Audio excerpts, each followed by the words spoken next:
all, welcome back to Disrupting Diabetes. Please continue to subscribe and like and share our videos so we can keep getting this information out and you can come on the journey with me. Today I want to talk about some good news that I've had, actually really good news. Gives me a lot of confidence in what I'm doing. I had my monthly checkup with the optometrist today, so this is my third check.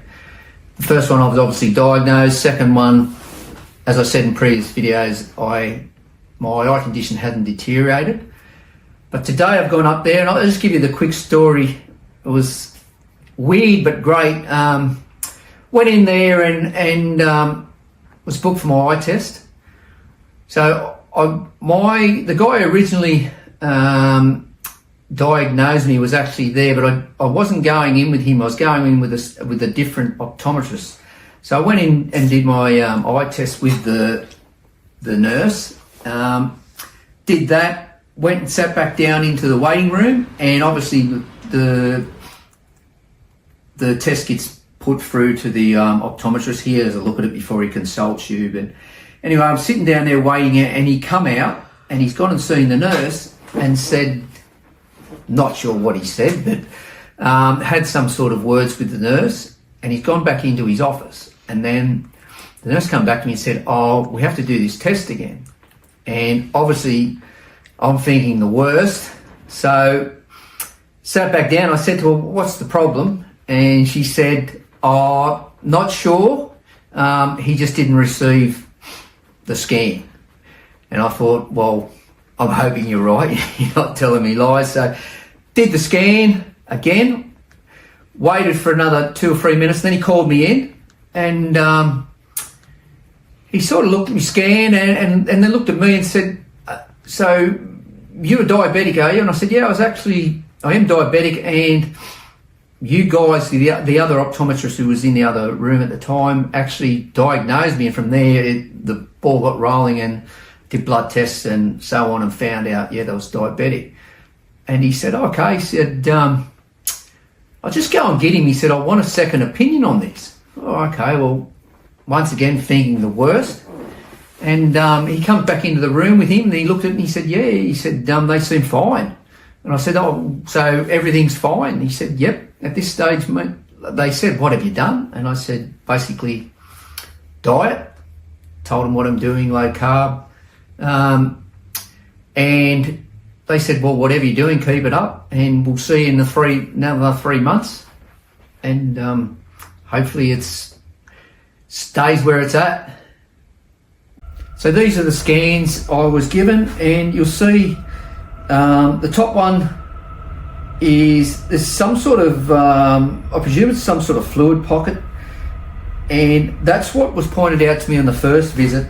And I did actually pick up on it when they showed me the second one, that it's gone. So that's how they described it, and it's quite noticeable. You can see the change.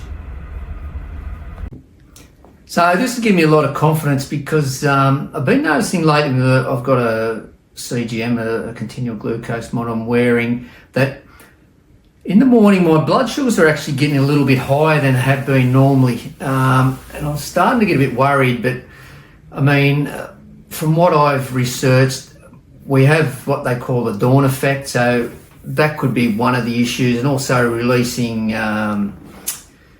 certain hormones like cortisol and adrenaline and whatever. And what is happening is my blood sugar spiking to like mid-7s when I basically keep my feet on the ground and get moving, but they sort of track.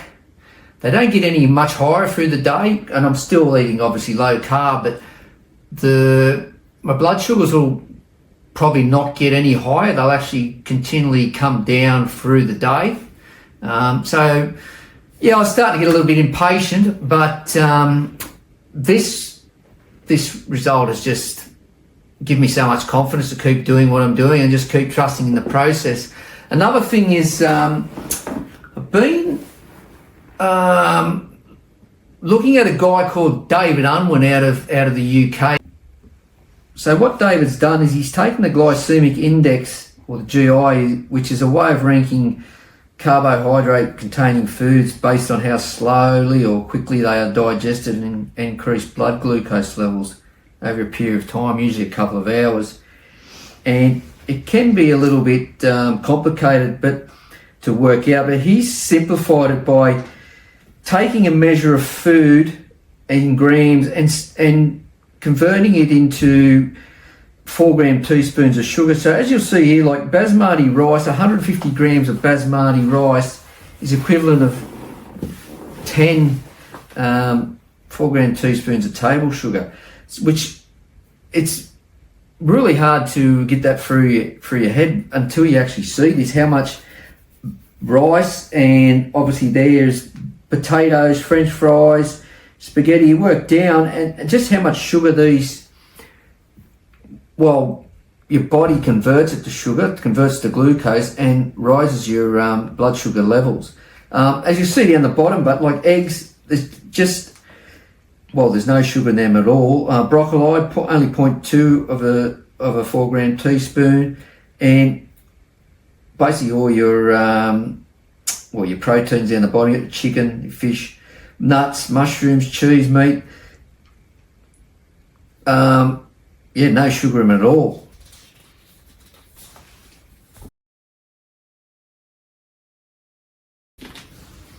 This is an example of some fruit and vegetables. So your boiled potatoes, obviously just a no-go for me, and your corns. Broccoli, leafy greens, it shows your courgettes, cauliflowers. Interesting one there is raisins, and I think all dried fruits you'll find are like really high in sugar, because they've obviously the water's been taken out of them, and it's just concentrated sugar. And you'll see that bananas also will spike your blood sugar. Obviously, I haven't had any fruit since I've been on the diet. I will try strawberries at some stage, and I don't mind them, but you can see they're probably the best fruit for us.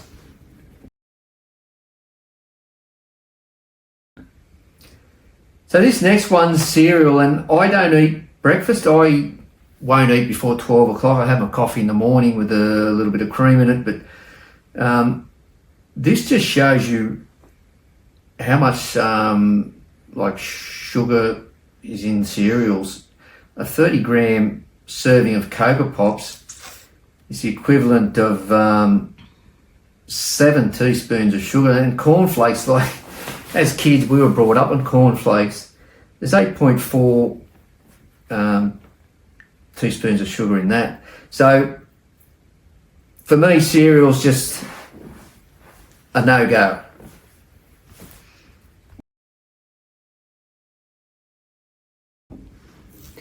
This is an interesting one, chocolate. And who doesn't like chocolate? I must admit I do like chocolate, but once again, haven't had any. But looking at this, I might be able to shortly. Milk chocolate, 100-gram bar, you can see here's 14 teaspoons of sugar. And then you go down to your 90% dark chocolate, which I don't mind. It's not too bad. Vanilla eats a lot of it. It's just 100 grams of that is just 1.75 teaspoons of sugar. The next one's bread, and I was eating a lot of bread. I love my sourdough, and I sometimes do crave it, but I've learned to do without it. But this shows you basically how much sugar is in just a 30-gram slice of bread. So your white bread, your brown breads, your whole grain barley, which is probably more to do with the English than we get here, but just shows you once again what bread does to your sugar levels also. So these tables highlight the hidden sugars that are in a lot of food, especially processed carbohydrates that we're consuming, and shows you how much your blood will spike from consuming those foods. And it's not only for diabetics, it's for everyone. Everyone will have the same sort of spike, but the difference between a diabetic and non-diabetic is a non-diabetic, the insulin will kick in and it'll bring those blood spikes down pretty quickly, whereas ours will continually stay up a lot longer. And that's only purely because our body's become so insulin resistant. Like, there's so much of this has happened. Our pancreas is just worn out, and our bodies just cannot deal with so much insulin. But so having said that, and the research I've seen, like, insulin resistance can start 10 years before you actually become diabetic. So if you are consuming a lot of these foods, you are actually spiking, getting your pancreas to kick in, putting a lot of insulin into your body, and eventually you'll go from pre-diabetes onto diabetes. So lowering carbohydrates is very important.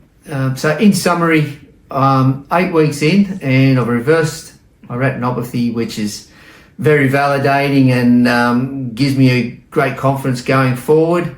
And I feel like I'm on the right track, and I'm going to keep disrupting diabetes.